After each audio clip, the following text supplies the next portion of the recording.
Jadi kali ini kita belajar tentang neuron anatomi dari neuron. Nah, kita bisa lihat sini struktur dari neuron ya. Ini adalah badan selnya, ini dendrit dan dendritnya, ini akson. Nah, pada ujungnya ini disebut sebagai akson terminal.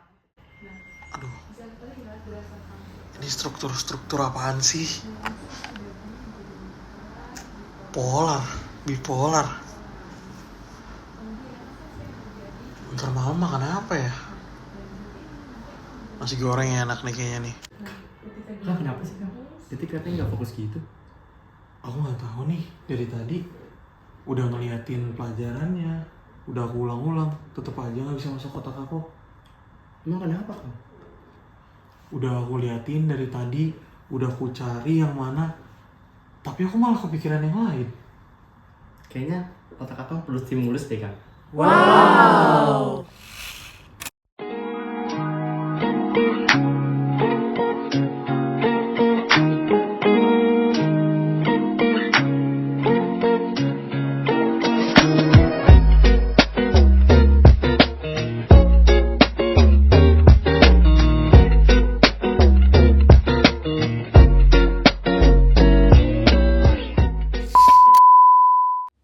Fungsi kognitif berperan penting dalam keberhasilan akademik karena mempengaruhi kemampuan mahasiswa dalam memahami, mengingat, dan menerapkan materi pembelajaran.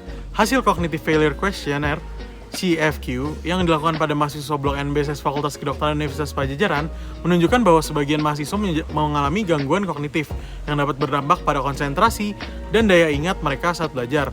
Untuk mengatasi hal ini, diperlakukan strategi yang dapat meningkatkan fungsi kognitif, salah satunya melalui permainan latihan otak seperti puzzle. Permainan puzzle melibatkan berbagai proses kognitif seperti konsentrasi, pemrosesan informasi, dan daya ingat yang semuanya berperan dalam pembelajaran akademik.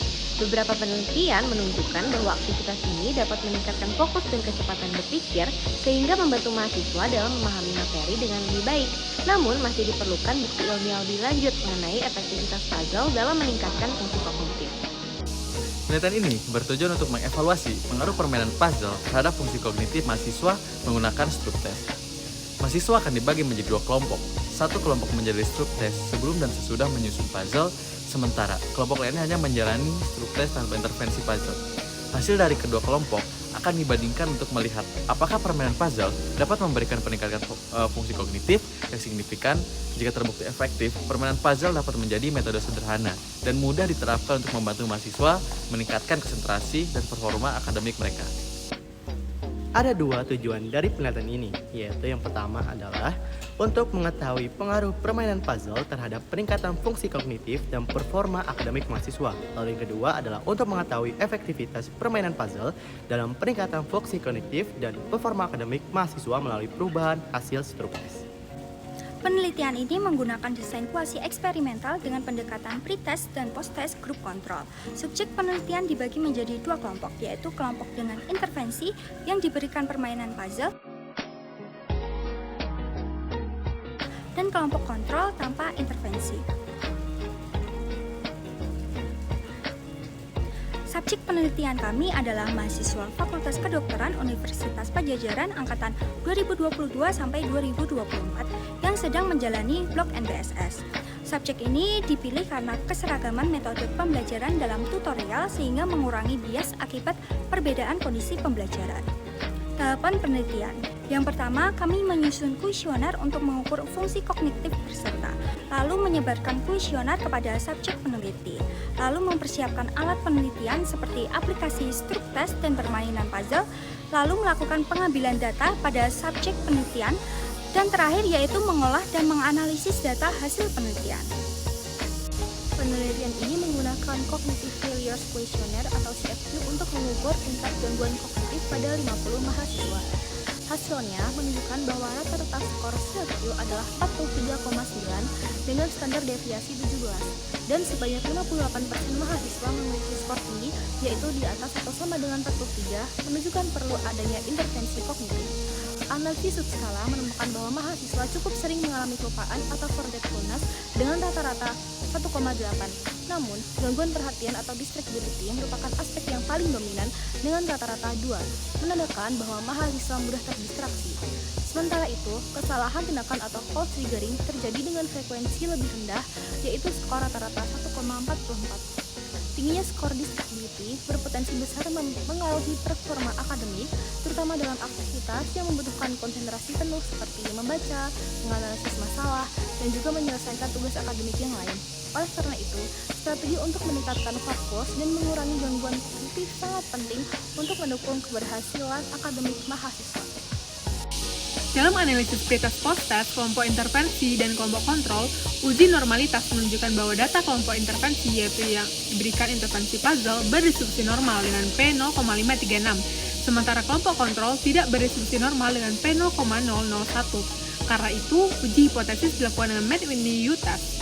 Hasil uji menunjukkan bahwa nilai U sebesar 286.000 dengan P0,614 yang berarti tidak ada perbedaan signifikan antara kedua kelompok dalam peningkatan fungsi kognitif berdasarkan Stroop test.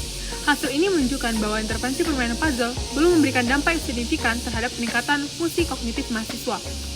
Beberapa faktor yang mungkin mempengaruhi hasil ini antara lain yang pertama, durasi intervensi yang belum cukup lama, variabel individu seperti kebiasaan belajar, stres, dan pengalaman sebelumnya. Hasil penelitian ini mengungkapkan bahwa mahasiswa memiliki tingkat kegagalan kognitif yang cukup tinggi, khususnya dalam aspek distractibility. Selanjutnya, analisis menggunakan Stroop test menunjukkan bahwa intervensi permainan puzzle tidak memberikan dampak signifikan terhadap peningkatan fungsi kognitif dibandingkan dengan istirahat biasa. Faktor-faktor seperti durasi intervensi yang terbatas, variasi karakteristik individu kemungkinan memengaruhi hasil penelitian ini.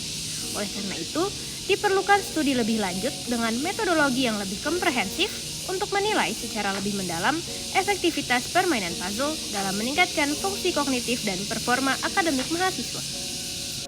Berdasarkan penelitian yang telah dilaksanakan, berikut rekomendasi yang dapat dijadikan panduan bagi peneliti selanjutnya dan pihak-pihak lain. Bagi peneliti selanjutnya, dapat menyusun protokol atau pedoman intervensi penelitian yang terstandar untuk mendapatkan tingkat validasi hasil data penelitian yang dihasilkan meningkat. Selanjutnya, durasi dan frekuensi intervensi penelitian didasari oleh teori yang kredibel. Dalam penelitian ini, intervensi penelitian hanya dilakukan dalam waktu yang singkat. Hal ini didasarkan oleh penyesuaian dengan kondisi yang terjadi. Selanjutnya, pemilihan alat yang menarik. Penelitian ini menggunakan permainan puzzle sebagai alat intervensi.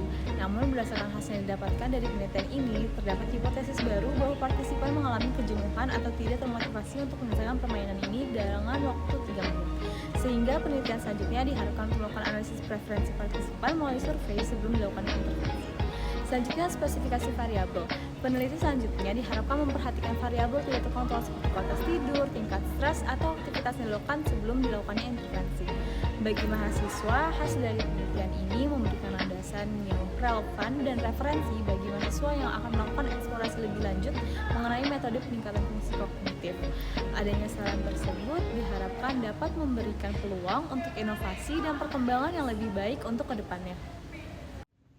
Tutor 2. Bersama, mari kita mencari cara untuk bangsa yang lebih cerdas.